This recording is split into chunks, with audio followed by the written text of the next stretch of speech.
नमस्कार, मैं रेनू भाटिया हूँ, chairperson Haryana state commission for women.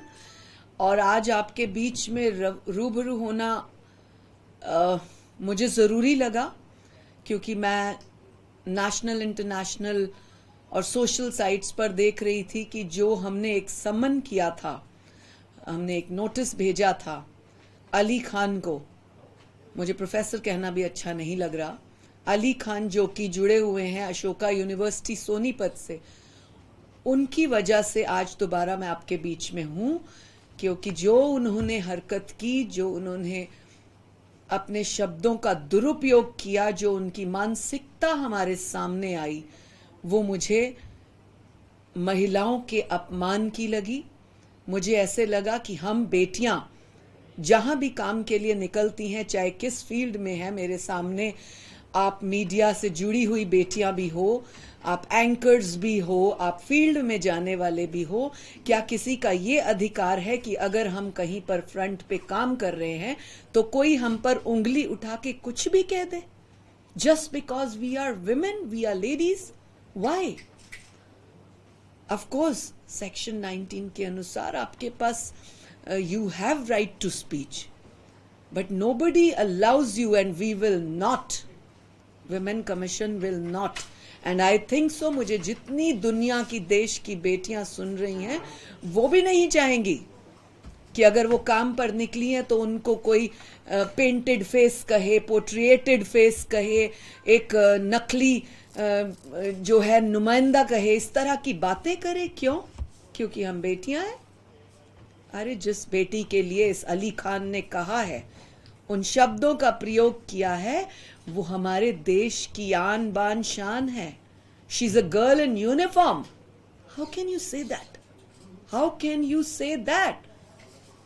और सफाई दे रहे हैं कि ऊपर का पैराग्राफ पढ़िए, नीचे का पैराग्राफ पढ़िए। What is that?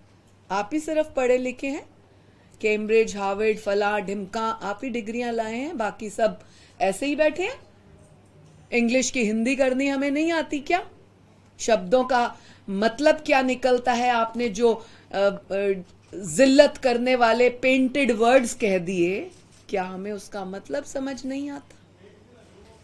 भाई लोगों, मेरे देशवासियों, दुनिया में सुनने वाले वो लोग इस बात का ध्यान रखें कि बेटियां आन बान शान हैं।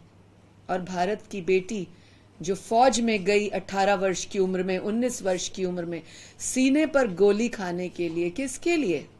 आपके लिए, मेरे लिए, कि देश में अमन शांति बनी रहे, इसलिए। और उसको आप इस तरह से कहते हो। मुझे ताज्जुब हुआ जब मैंने ये पढ़ा। चांस की बात है कि उस दिन हम सब ऑपरेशन सिंदूर जैसे इंपॉर्टेंट विषयों को अलग अलग चैनल्स पर देख रहे थे, और पूरा देश नहीं, पूरी दुनिया इंतजार कर रही थी कि देश, ये भारत, किस प्रकार से हमारे देश के बच्चों पर हमला करने वालों को किस तरह से धूल चटाता है। हर कोई देख रहा था, आप भी देख रहे थे, मैं भी देख रही थी। अचानक जब मैंने स्क्रॉल किया तो उसके इंस्टा आईडी पर मैंने जब पढ़ा कि इस तरह से बेटियों को कहा गया, और आप लोगों के सामने फिगर रखा गया कि Facebook, please correct this, it was Insta account, और उस पर ये सारी बातें। मुझे लगा कि ये है कौन जिसने इस तरह से ऐसे नाजुक मोमेंट में देश की इतनी महान बेटी के लिए कर दिया। जब मैंने पूरा प्रोफाइल पढ़ा तब देखा, कहाँ मोदी जी के लिए कभी कुछ कहा, कहाँ हिंदुइज्म के लिए कहा, हिंदू मुस्लिम किया, जाने क्या क्या देश के लिए कह डाला। इतना राइट किसने दे दिया? कोई भी धारा, कोई भी आर्टिकल, कोई भी छूट? दोस्तों, ये अंबेडकर का देश है, उनके द्वारा कानून रचित था, और अंबेडकर जी ने भी ये परमिशन कहीं नहीं लिखी कि आप किसी के बारे में कभी भी कुछ कह सकते हैं। You have right to speech, but you don't have right to demoralize, degrade, or talk wrong about any women. Women Commission, Haryana State will not allow. I will not allow. Renu Bhatia will not allow. Even personally, if you ask me, I will not allow. मैं अपने देश की किसी बेटी को झुकने नहीं दूंगी। न कल झुकने दिया, न आज झुकने दूंगी, न आगे झुकने दूंगी। जो भी इस तरह से देश की बेटियों के नाम पर गद्दारी की बू जिनसे आएगी, उनके खिलाफ बोलती रहूंगी, बोलती रहूंगी। हैरानी तब हुई जब हमने 12 तारीख को उनको नोटिस किया उनके इस विषय पर, और उम्मीद की कि 14 तारीख को एक सभ्य पढ़े लिखे व्यक्ति, जो कि वो कहते हैं मैं एसोसिएट प्रोफेसर हूं, उस नाते वो आएंगे और महिला आयोग में अपनी बात को रखेंगे, परंतु वो नहीं आए। हमने तुरंत अगले दिन 15 तारीख को यूनिवर्सिटी विजिट की और इन्फॉर्म किया वाइस चांसलर को, रजिस्ट्रार को कि हम आ रहे हैं और उम्मीद है कि हम आपके associate professor so called Ali Khan को वहां बातचीत कर लेंगे। I would have liked if अगर वो अपॉलॉजी कर लेते, क्योंकि पढ़े लिखे इंसान की यही निशानी है, गलती से कुछ हो गया तो अपॉलॉजी कर लो, लेकिन उनकी मंशा ही नहीं थी, वो कहना ही नहीं चाहते थे। वो बेटियों को जो गलत सोचते हैं कहते हैं।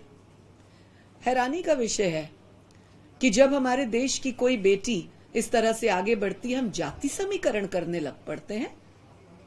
क्यों किसी जाति की बेटी को सिर्फ आगे बढ़ने की बात होती है? ये एक और शर्मनाक विषय था। बड़े बड़े लोगों ने ट्वीट किया, आप आज भी देखेंगे तो बहुत ट्वीट है, कनेक्टेड है, हमको भी टैग किया हुआ है, बिना पढ़े। अरे भाई लोगों, थोड़ा पढ़ तो लो, उन्होंने कहा क्या, उनकी भाषा क्या थी, उनकी सोच क्या थी। और मेरे पास कमीशन में ना हाजिर होकर उन्होंने प्रूव कर दिया कि उन्होंने जो कहा वो सत्य है।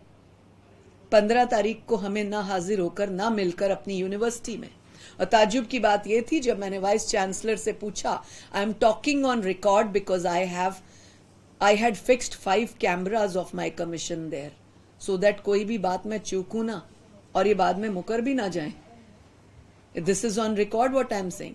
When I asked the vice chancellor and the registrar कि आपके बंदे ने ऐसे बोला, आपने क्या एक्शन लिया? ये भारत की धरती है, ये बुद्ध का देश है, जहां हमें शुद्ध रहना चाहिए, शुद्ध मन रखना चाहिए। Thank you ma'am. धन्यवाद।